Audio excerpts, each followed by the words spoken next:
This is Andi Purewal for Boxing Social. I'm delighted to be joined now by the Savage here in his gym, Eastside, Sam Eggington. Sam, how you doing? I'm alright, pal, yeah, I'm good. You just turned up, you said you've got nothing to talk about, but I've got a fair few questions. Go ahead. So obviously, you mentioned earlier, you haven't got a date as of yet for when you'll be back, but what are you hoping for? Do you think it will be next year now when you are back out? I've been told to just stay on it this year. Any pull-outs, and Barry hopefully give me the shout. So I'm keeping my fingers crossed for that, really. Obviously, I can imagine, your last fight with defeat to Mwakinyo has impacted a lot in terms of what you would have done for the rest of this year. What have you thought of your fight with him since? What have you reflected on and seen back the mistakes that you made? I wouldn't say it's mistakes that I've made. I think that was it. Was the camp that we had. A few things I had done in the camp. I probably shouldn't have fought so soon after. But it is what it is. Caught me cold, and that's the way it is. Because I generally didn't feel too bad in the ring. Like, I knew where I was. I knew he was hitting me, obviously, but I didn't feel generally too bad. When it was stopped, my legs weren't heavy, or I knew where I was, all this sort of stuff. But when I watch it back, I was taking too many shots at the time. So take nothing away from him. He come and done the job. When you say that, like you obviously you're saying you didn't feel bad. When I was watching it, I'm sure when others were watching it, it looked like you actually didn't look like you was in a bad place and that you could still stand, but you could see the shots would just seem to be slowly wearing you down, and that slowly but surely you were just seeming to lose a little sense of where you was. Was there any feeling like that? I probably was. There was heavy shots and there was a lot of them, but I was trying to.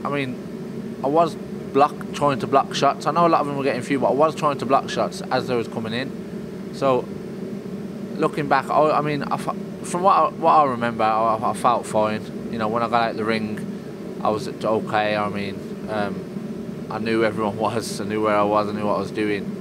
I was a bit gutted, but like you say, there was a lot of shots coming in, and I was trying to block them, but I weren't, blocking many. So, I can't argue with the referee. He jumped in and he stopped the fight.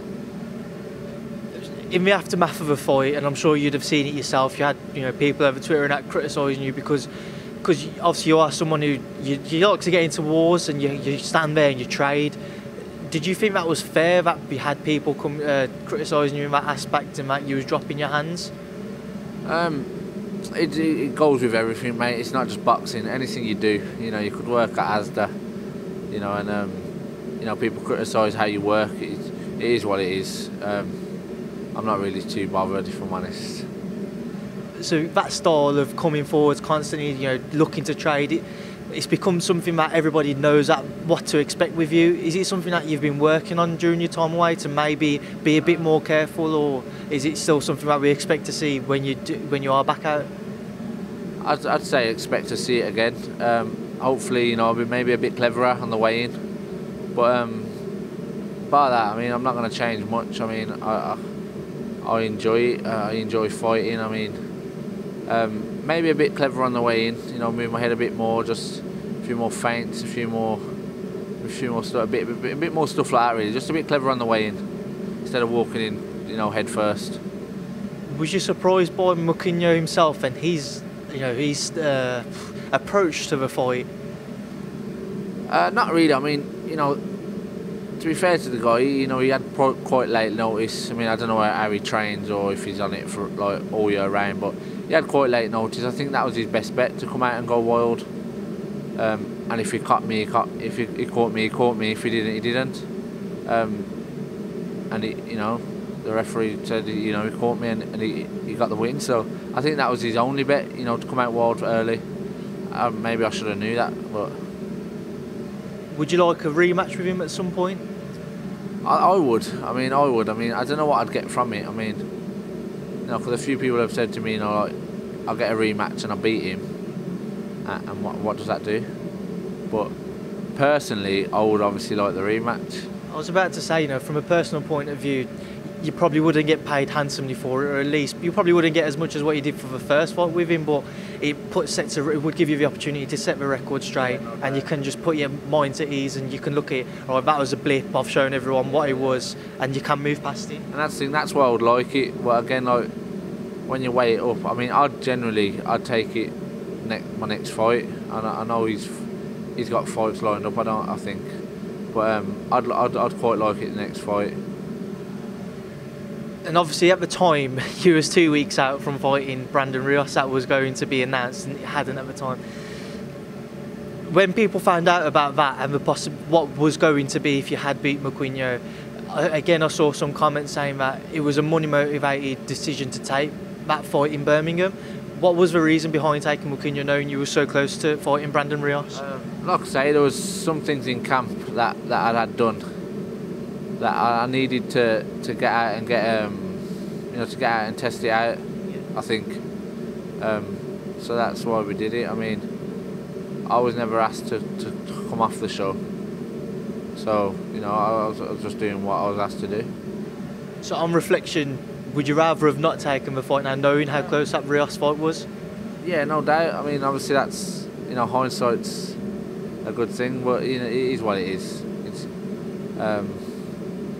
it's not the way it happened. I took the fight.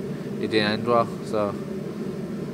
I obviously saw you a few days after that, and you was with your brother, and I could see how down you was, and you was out, you were just grabbing a bite to eat, and you were saying, like, at the time you didn't want to go to watch the AJ fight because you was just going to be thinking about what could have been. How tough was that for you then, to maybe watch the fight and the night itself and just think, I could have been there myself if things had gone to plan? I didn't watch the fight.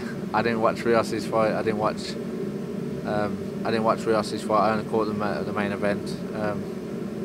But nah, I didn't watch it, mate. Like I say, I didn't watch Rios's fight the other night as a sickener, but it is what it is, mate. Like I say, I'll push on and we'll see what comes up next. Obviously, you're still very young in the trade, and you've had a lot of fights so far, so you've got more years in the tank. But how far back does that defeat to Mwakinyo set you back? What are the plans moving forwards? It's not great, personally.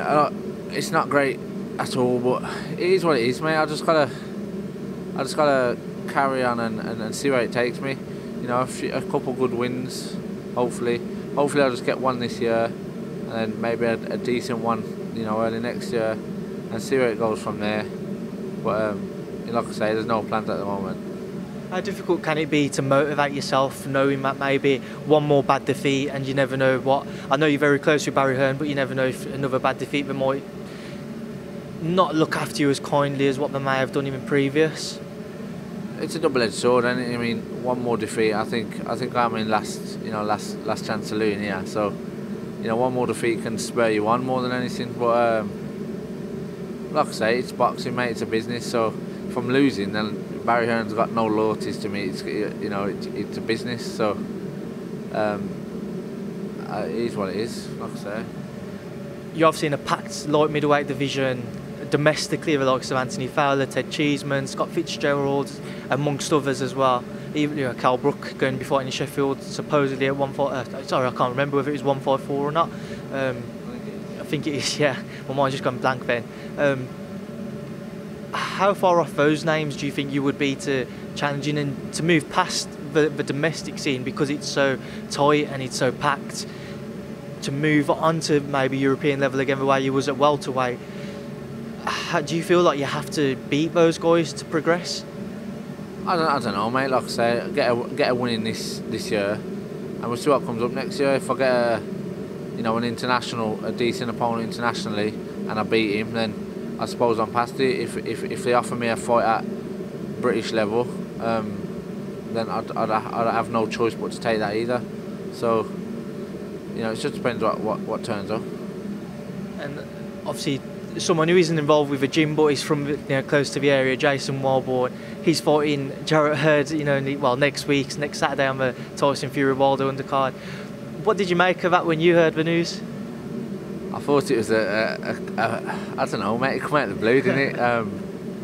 But Jason's got to take every opportunity, like he has from the start, take every opportunity as it comes, and and hopefully he does the business. I mean, it's an hard fight to win, man, but you know, he's got nothing to lose. He still comes back British champion, whether he wins, lose or draws. So yeah, just go over there, enjoy it, and hopefully, you know, he'll get the nod. But it's an hard one to win, mate, honestly. So how do you see the fight going?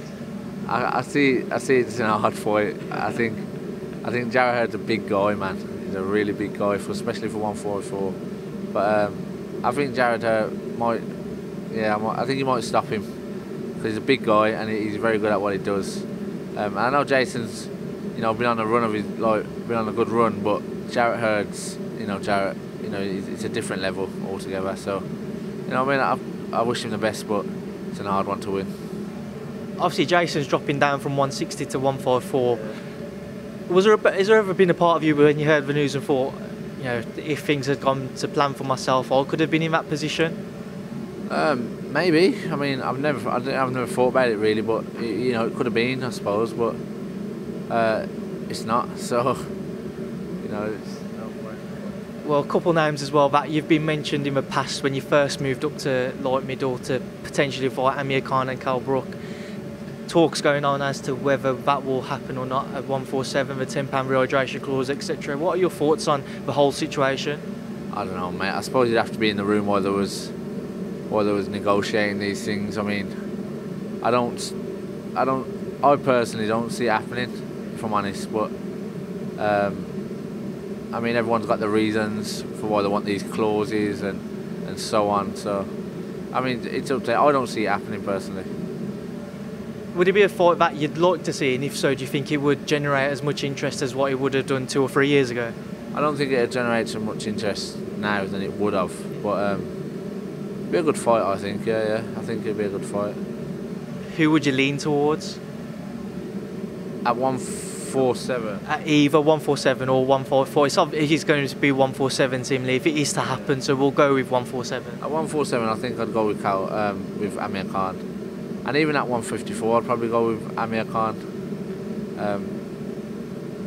But you know, you never know. I mean, Khan-Brook's a big hitter, and he's good at what he does. I just think at the moment, with the way things are going, I think Khan. And next Saturday is the big one ahead of Hurd-Welborn and Hurd that we've just spoken about, Fury Wilder. What are your thoughts on that?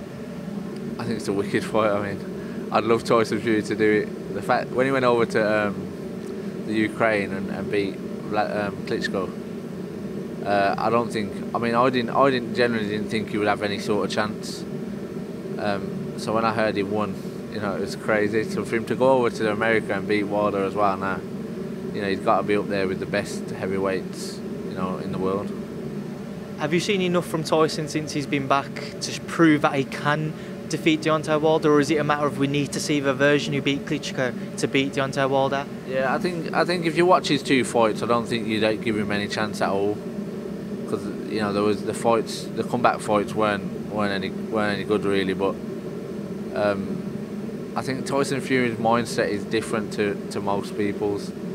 I think the fact that it'll be a big test and you know he'll be a bit wary of him will bring the best out in Tyson. I mean, if he does it, it'll be unbelievable. I think he will, honestly. But yeah, I think it'll bring the best out of him, and I think he'll do a good job. Now, last week it come out as well. Tyson's Ben Davis and his trainers brought Freddie Roach into the corner, and obviously Ricky Hatton's going out as well. With so many, you know, huge names in your corner, could that cause more problems for them on the night, where you could have a clash of what you believe is the best for your fighter? I think between all of them, they've got a lot of experience, so I think it'll all be sorted before they go to the ring. You know, one person will be told to speak. I mean, they'll all have a chat in between the rounds. No, while the rounds are going on, you know, to try and the best tactics or whatever's going on in the fight. So I think it'll all be sorted. I think there'll be one voice in the corner, but you know, while the rounds are going on, they'll all have their input. Well, Sam, you didn't have much to talk about. We've managed 15 minutes. It's still talk of you, mate. You're the best interviewer ever. You're the interviewer that's dragged the most out of me. So. Well, Sam, thank you for speaking to Boxing Social. Cheers, pal. Cheers.